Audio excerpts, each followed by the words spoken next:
Hey, hey, hey. What's up, boys? It's Jam here. I'm just gonna be talking about this art process this whole time. There's also gonna be a lot of miscellaneous rambling. So if that's like not your thing, which I totally understand, I don't know if this is really everyone's thing, but it's something that I enjoy.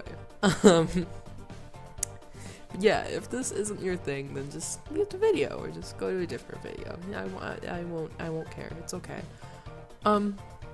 But I figured I should make a video explaining my art process like at least once, and I'll probably like make a more in-depth one eventually, where it's like actually real time, but only if there's enough like demand for that. I hardly ever get any demand for anything as it is. But I mean, you know, hit me up if you're interested. But what I'm doing today, if you couldn't figure it out, is I'm just gonna be doing like a bunch of like iPhone wallpapers of Deltarune characters, because your boy got a special obsession right now. But yeah, I think I should start talking about art now. Yeah. Okay.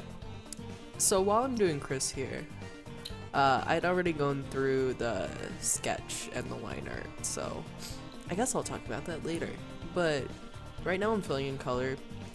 I was just really color picking from the actual sprites, and I didn't, unless there were like areas where I really needed to, which you'll see in the Susie later on. I didn't make any of my own colors. I just like solely color picked. Because I kind of wanted to stay authentic, and also I was feeling high-key lazy today. Just high-key. So yeah, I did some basic shading, and then I just kind of felt like adding some lighting. So I had two different colors, and I just kind of did some like rim lighting. Nothing super special. I'm not great at lighting. I'm okay at doing some like rim lighting here and there, which is what I did for all of these. Now I'm attempting a background. The background on all of these is not splendid. For Chris, because they're a mysterious character, and spoiler alert, a bad person, I wanted to go for some kind of like mysterious background, but the way I was doing it here didn't really come off as that until I actually started adding these fragments of color here. Yeah, I don't know why I started going for that bubbly stuff that made it look way too like friendly and nice, but as I started adding those like fragments and stuff like that, it started to really look up. And you know, I'm okay with it now. So now Susie, I had a lot of trouble getting the right pose for Susie. Here's a BRB that I'm not gonna edit out apparently. I had a lot of trouble with the posing for Susie. I wanted to make her look powerful, but also kind of lazy. I ended up going for this like hunched over look. I fiddle with it a lot. As you saw earlier, I did like a very rough undersketch and then an oversketch to get more of that detail in. But now I'm going through the line art phase, and line art is actually like one of my favorite things to do digitally. Definitely not traditionally though.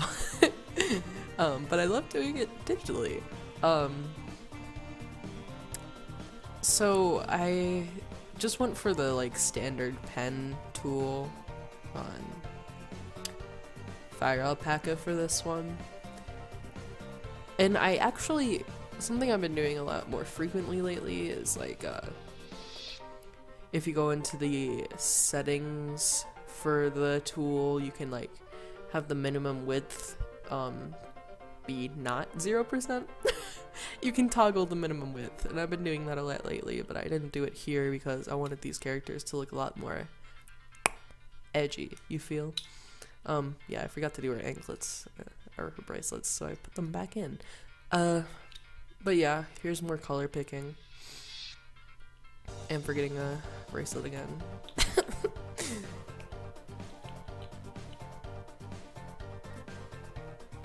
So, where I had to make up some colors were her freckles. I know on her talk sprite she has freckles, but not on her overworld sprite, probably just because you only have so many pixels. But I had to kind of make up a color for the freckles, and later on you'll see that I had to make up a color for the shading on the teeth. Unlike Chris, I had to shade Susie's hair. Shading hair isn't my favorite thing to do because I always feel like I'm doing it wrong, because I'll always have like, you can see on the top left area of her hair, there's no shading there. I'm slowly getting better. Yeah, there's the color I had to make up for shading the yellow parts. And shading those spikes was kind of difficult. I didn't really know exactly what I was gonna do for that. So I just did my best. Sometimes that's all I can hope for. I think they turned out okay though. Oh, here's the rim lighting again. More rim lighting. It's a lot easier for me to do rim lighting than to do actually like big blocks of light, because I still haven't really like grasped lighting yet. I feel like I'm fairly competent at shadows, but when it comes to light, I just every time I try to put lighting on something, it looks gross and unrealistic. So I usually just go for rim lighting like I did in all these. Yeah, it's also a lot more subtle. And since I wanted to keep a lot of the characters' colors, I wanted to go for subtle lighting. I struggled with the background on Susie's the most, I think, because I didn't really have a clear vision other than I wanted it to be like chaotic. So there's a lot of fiddling around here, and graphic design is not my passion. I'm slowly getting better at it, but backgrounds like these, not my forte. So you'll see that I'm taking these PNGs of lightning bolts and I'm putting them in there. Hoping that it'll look good.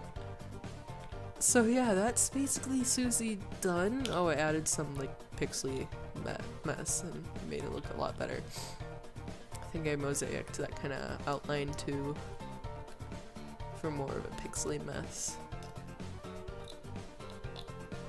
So yeah, there's Susie, which by the way is the best squirrel. I love her so much. I love Susie so much, you don't understand. On to Ralse. I hope that's how you pronounce it. Ralse is a very good boy. So this one was by far the easiest and took the least amount of time. Overall, these took about 3 hours, maybe 3.5. But yeah, Ralse was by far the easiest because I didn't really have to add much shading, and he really only has like 3 to 4 colors on his palette, because he's already cloaked in shadow, so he was such an easy boy to do, and I am so happy for that. I put the glasses on a separate layer so that later I could go in and add a kind of white film under the glasses, to give the illusion that there's a lens there. I also noticed that the shading color is the same as the outline color, and usually I would never do that, but I just didn't care enough. I also thought it looked pretty cute for Ralsei, just because, you know, he's such a simplistic character. So, you know, why not? I think I kind of went over the top with the rim lighting on this one, but that's because I'm so used to just unnecessary detail. Oh yeah, here's me throwing in that white film. Yeah.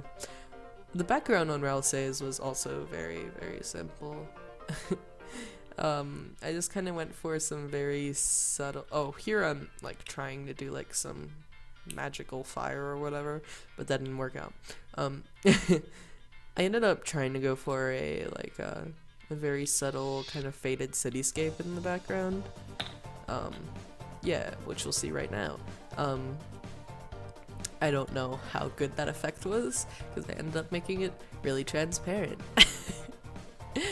And I put a glow around him because I still wanted that magic kind of feel. But I ended up only having the glow be on his body and not like emanating from him, because I thought it just looked a lot better and cleaner. So yeah, there's that. That was like 11 minutes, but it felt like it was so fast. So if you want me to go a lot more into detail, and maybe if you even like want me to do tutorials, then like I will be so down for that. Like, you have no idea. I would be so down for tutorials. Just let me know. You know, it'll be a lot less rambly than this, but I felt like I might as well try some kind of commentary and see how all 4 of you guys that watch my content like it. Also, you can totally use these as phone backgrounds. Like, I don't care. That's what they're made for. Go ahead. Have fun. And, you know, thanks for watching. I love you. Bye.